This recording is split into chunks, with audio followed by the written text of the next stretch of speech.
Hey guys, welcome to week 3 of my Hypertrophy 1.0 program. You guys can download it in the description, completely free, no strings attached. Anyways, we are starting off week 3 with the Smith Machine Incline Bench Press. And this week we are going up to 18 sets per muscle group per week. So the volume is once again increasing. But luckily, we are almost done with this program. Week 4 marks the end, and then we're going to do a deload to prevent overtraining. And then you guys can totally run it again, but I'll probably revise it and create a more amplified and beefed up program that's, the best of what I've learned out of this one and what I would like to implement in the future. But anyways, I am increasing this by 10 pounds, so we're up to 185, and I'm going to try and hit 10 repetitions for all of the sets. I'm going to try my best. My goal is to keep the intensity increasing, keep progressive overload increasing every single time we step into the gym. So I'm trying to improve in some aspect every single workout. So for this, I'm going to try and keep my form as strict as possible, as strict as I can make it, while still trying to hit those rep ranges that we're after and try to beat our previous best. And that's the thing I love about having a program is I got it in my notes on my phone in between sets. I'm recording what I do, and then the next time I try and beat it. Let's get into it.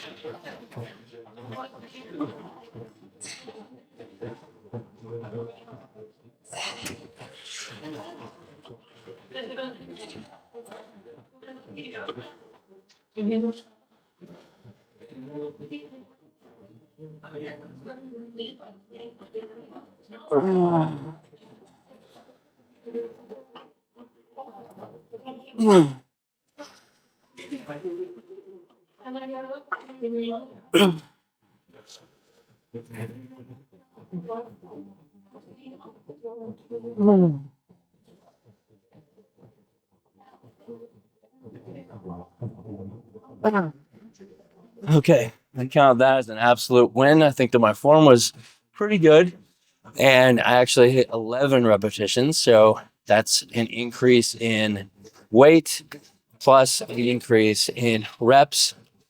And this day is increasing by a few sets as well.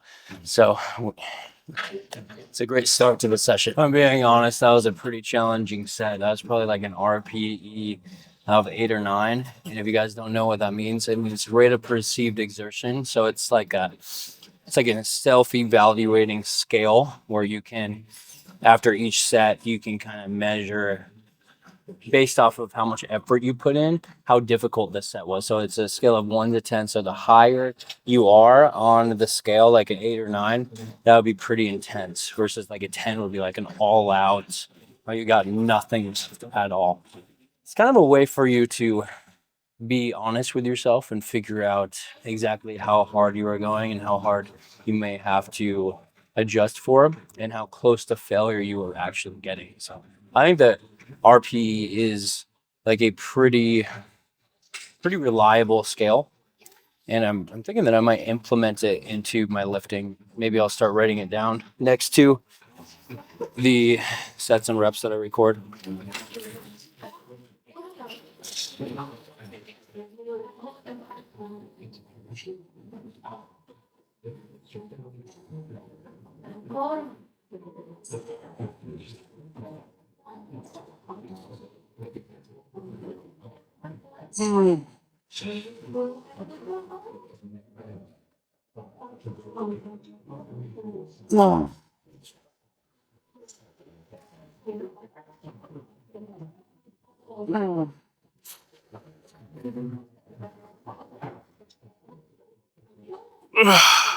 Yeah, that time we got 10 instead of 11, but that's still where I want to be at. I still accept that. So I think that is a great number.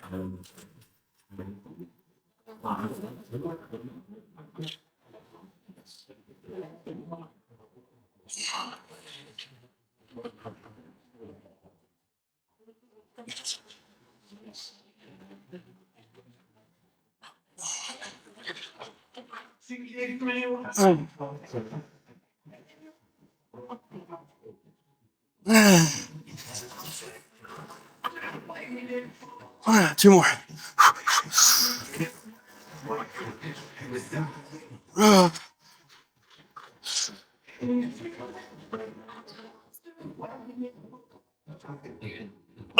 Fuck. Oh yeah. Next, we're moving on to the machine bench press. I picked the incline variation. I've just kind of been sticking to the same one. And the criteria that I use for picking a good machine chest press is, does it converge? In other words, when you are pressing, do your hands end up near or at the midline of your body?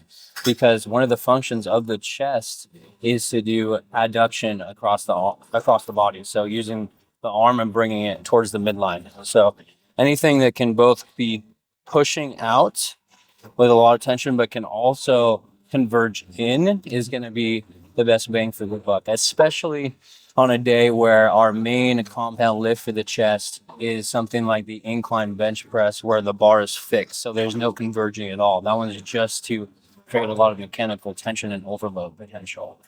But when you are picking an accessory lift for chest training, I think it's really important to include the other functions of the chest, like adduction of the arm across the body. So anything like, if you can pick a fly where it does that, or a chest press that does that. In fact, we're going to be finishing our chest off with a fly of some sort that converges at least a bit. So anyway, I just thought that I'd share that with you guys to kind of an insight into how I pick my chest movements. We're going for at least 10 here. I upped the weight by 10 pounds.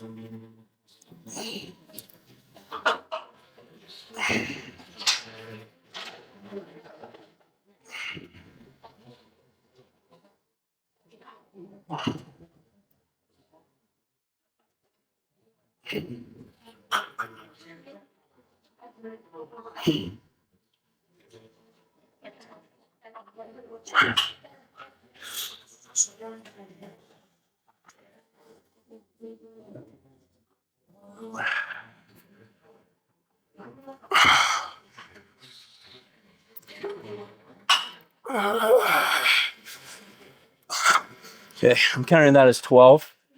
And that's what we got last week. We did first set 12, second set 12, third set 10. So I'm going to beat all those plus increase more weight.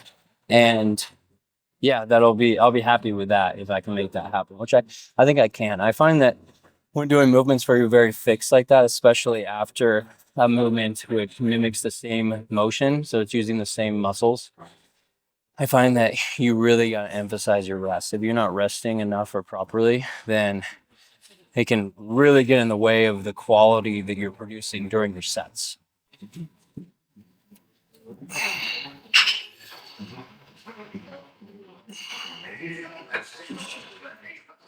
I cannot hear anything now.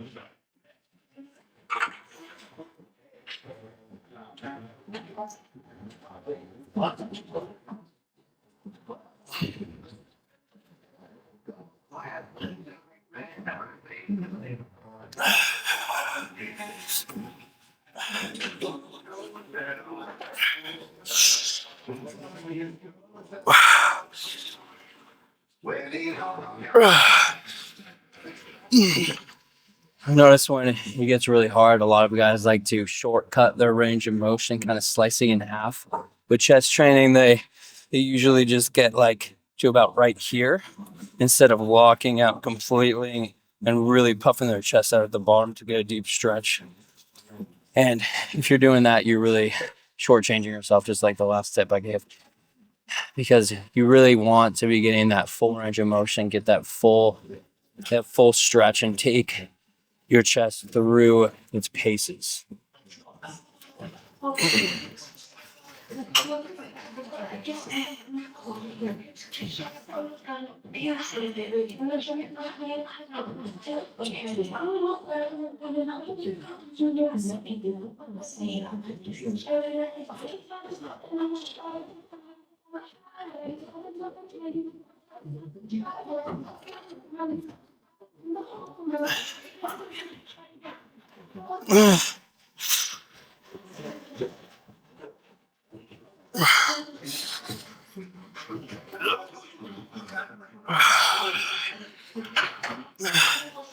Taking a quick hiatus from the chest training, we're moving on to crushing some shoulder training. Up first, we have the barbell upright row, this movement.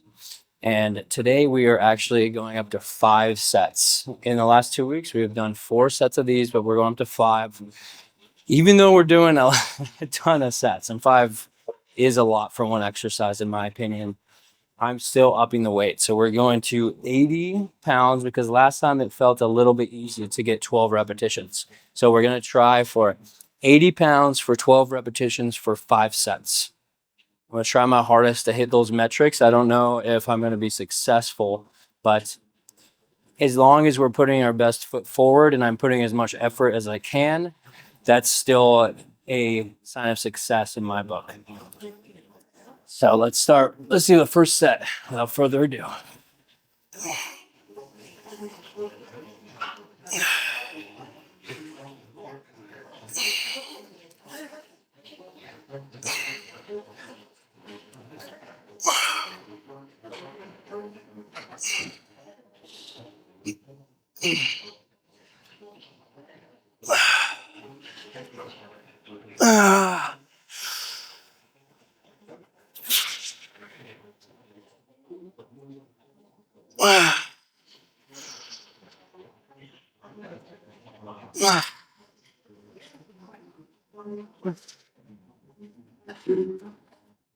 I almost feel like it's better to not set a certain repetition goal because as soon as I set it, I feel like I almost gave up at 12. Even though I do consider that as a good set, like I pretty much went to failure.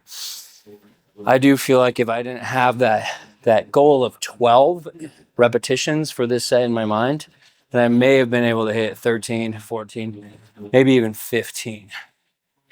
So moving forward, I'm going to try and adjust my mindset. I think that for a lot of people, our mindset is what stops us from doing great things with anything in life, but especially when it comes to the gym, because we are lifting physical weights, oftentimes against gravity, which you get in your head about it, We all think that we're at a certain level of strength, and even gaining strength and having to readjust to that it's its own mental hurdle in of itself. I feel like a lot of times in my lifting journey, I could have gone a lot stronger than I ever could have dreamed of. But the only thing that really stopped me from reaching those new heights was my mindset.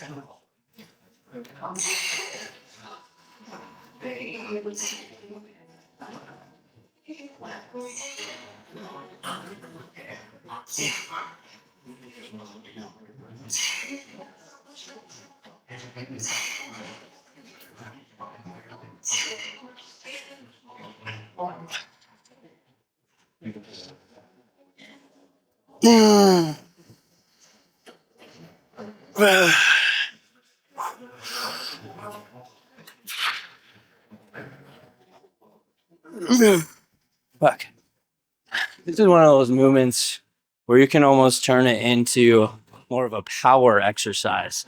Like you can kind of hoist the weight up like this and then do a slow negative if you really want to. I think on the next set, I might play around with that a little bit more because you could definitely go to strict failure and then do a little bit of like power sets to crank out a little bit more juice out of the engine, so to speak.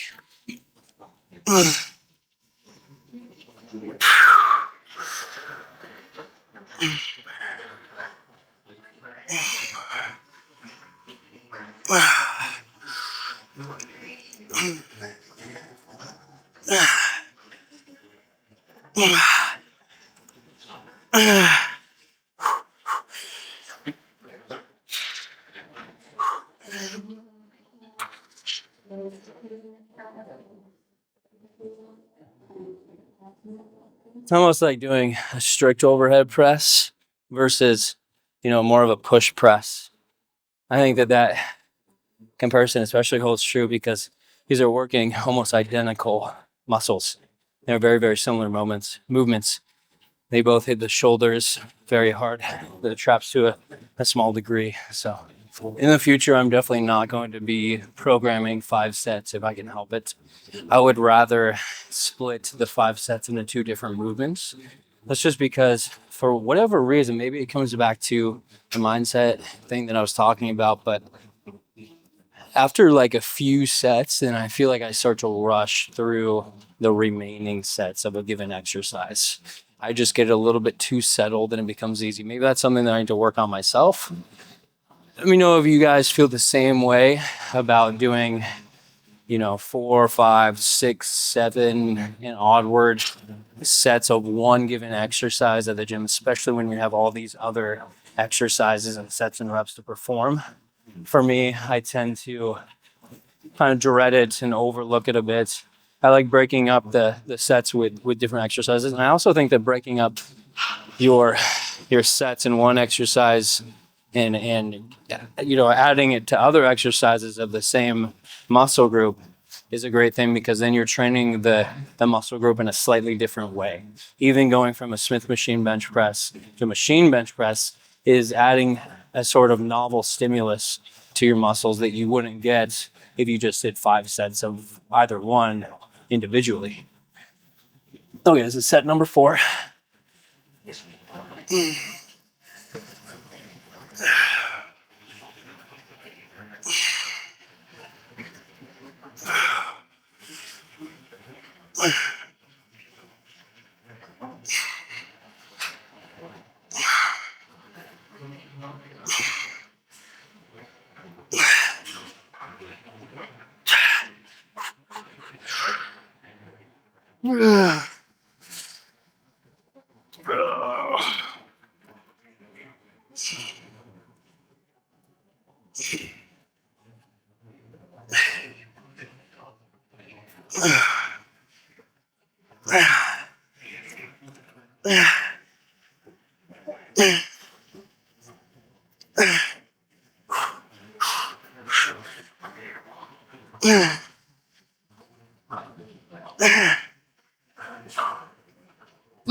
Fuck.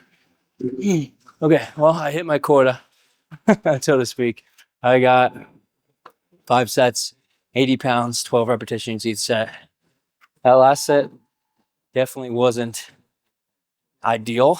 It probably could have been better. I definitely could have rested longer than like the 60 seconds or 2 minutes that I allotted myself. However, I'm so happy because we added a set, we added weight, and we hit the same amount of reps.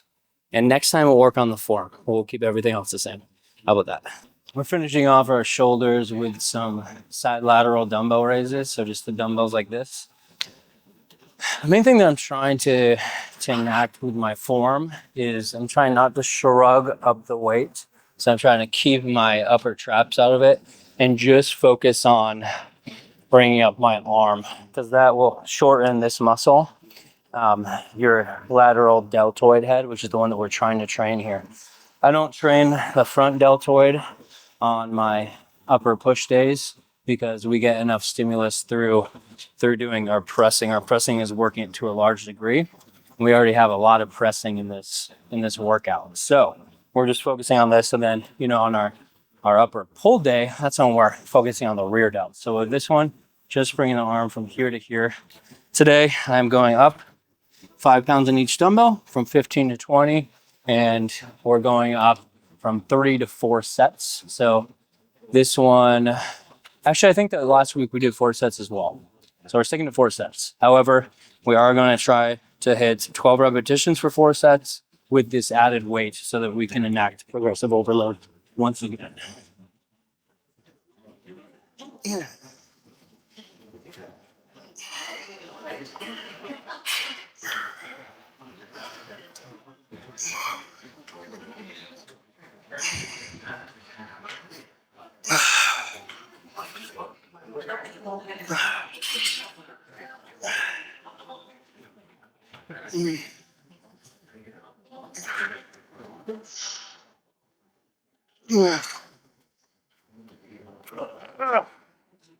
Okay. May not look like a hit failure, but I promise that was like an RPE of 8 or 9. I do not think that I could have gotten another rep with good form. Definitely felt way, way harder with 20s instead of 15s. And that's something that I've noticed with smaller muscle groups like your lateral deltoid. You can't go very heavy. And therefore, every single pound increase is like life or death. It's huge. It makes a huge difference. And therefore, even this little pound increase made the set so much harder and thus so much more hypertrophic and better for this program.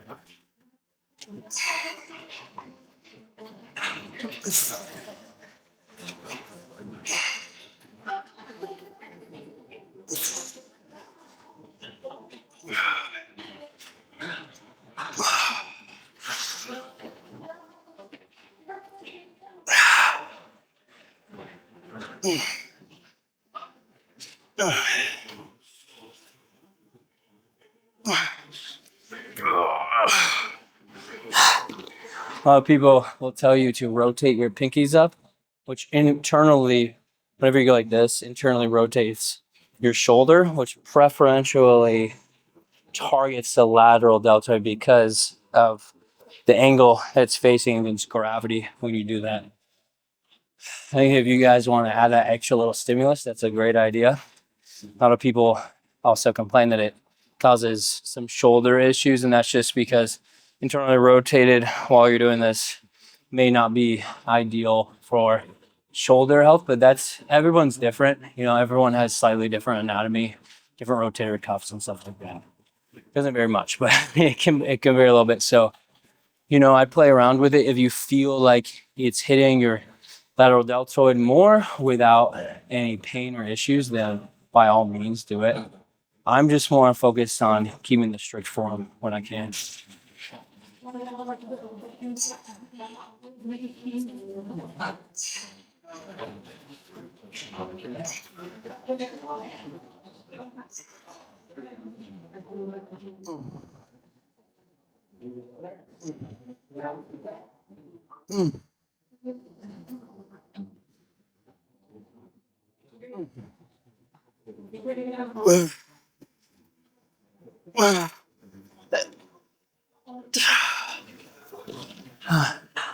This is such like a tried and true exercise. It's a hard one to remove from the routine or replace with something different. It's just sometimes the fundamentals are where it's at. You know what I mean? And especially with my setup where, you know, I got the camera, I'm talking to you guys and stuff like that.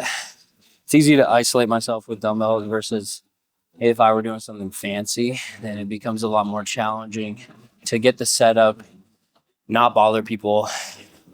But I don't think that like extra setup is worth its potential downsides. Like for example, when you're setting all that stuff, you're removing time. You're losing time in the gym where you could have spent exercising or working towards something. But instead you're just setting up some movement which may or may not, probably doesn't add any hypertrophic value. A lot of exercises are needlessly glamorized and needlessly sophisticated without really adding much. In fact, the setup may be causing more of a detriment than anything.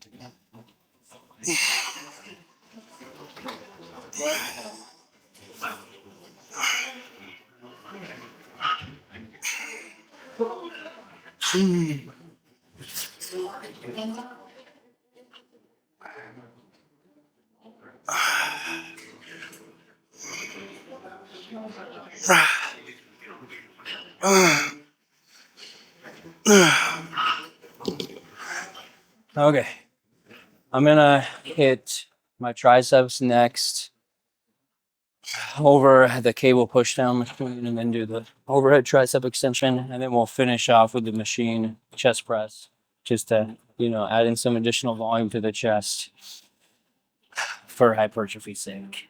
After all, this program is titled Hypertrophy 1.0 for a reason. Okay, so I'm keeping the weight the same on the seated tricep overhead extension. And However, we are going to be trying to hit more than 8 repetitions, and we're doing 3 sets. Also, I'm not going to be warming up on this exercise because after doing all the pressing that we did today, our triceps are pretty warm by now. I think that they're good to go. So I'm just going to be putting my best foot forward and be putting as much effort as I can on this lift. This is kind of like icing on the cake for our triceps, finishing them off in the best way possible.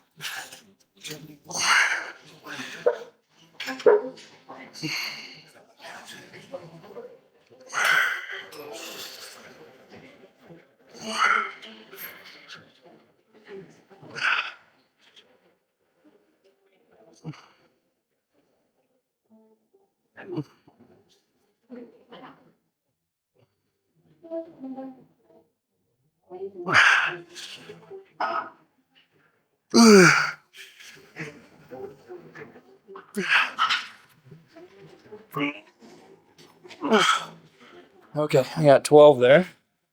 So that's what it's literally 4 more reps than I got last time. So that's huge. Especially like this exercise because you're fixed into place. So you can really control the descent and ascent of the dumbbell through space. It also reinforces a sense of stability, which, as we know, can result in more strength and power, which will lead to more force output and therefore produce more mechanical tension and growth. If you can be stable, be stable.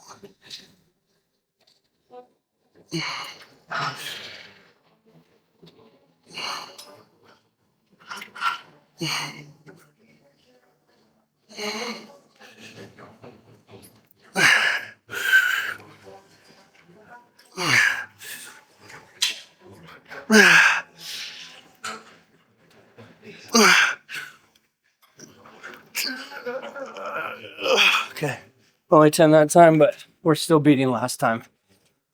I still have 2 more reps, which if you added up in terms of weight produced, that would be 140 pounds that we're adding to the volume of set number 2 for this exercise versus last week.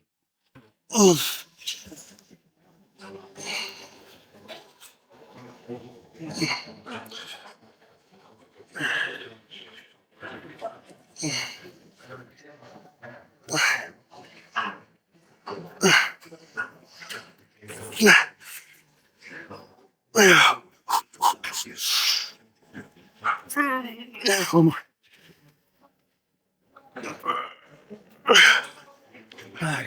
Got 10 again. I'll take it. Okay, the cable machines are all full, so I'm skipping to finishing off chest. And I think that this is actually a better order anyways, because going from one tricep exercise straight into another may hinder the amount of effort that you can put into the second tricep exercise. So breaking it up in between is kind of a better way to go. And in fact, that's probably how every program should be programmed, is you should be alternating muscle groups that you train so that you give each one a rest. Anyway, we're going up 15 pounds and we're adding a set.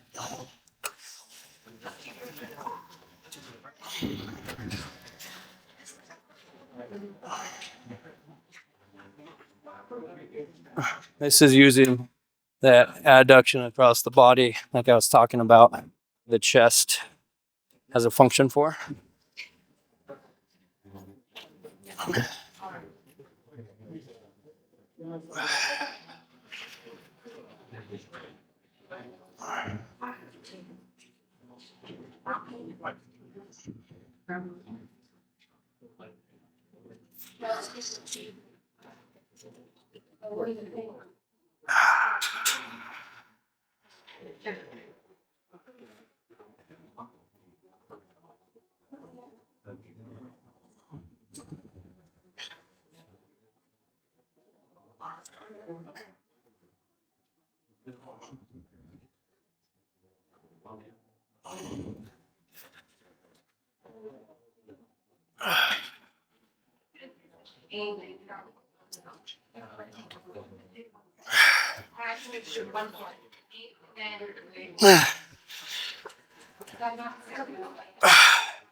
Okay, my gym is getting extremely busy, so I'm not going to be recording the last, I think, 4 sets. I'm just going to do one more set here and then finish off with 3 sets of tricep pushdowns so that we can finish off the triceps. But anyway, hope you guys enjoyed week 3, day 1 of my Hypertrophy 1.0 program. See you guys tomorrow for week 3, day 2.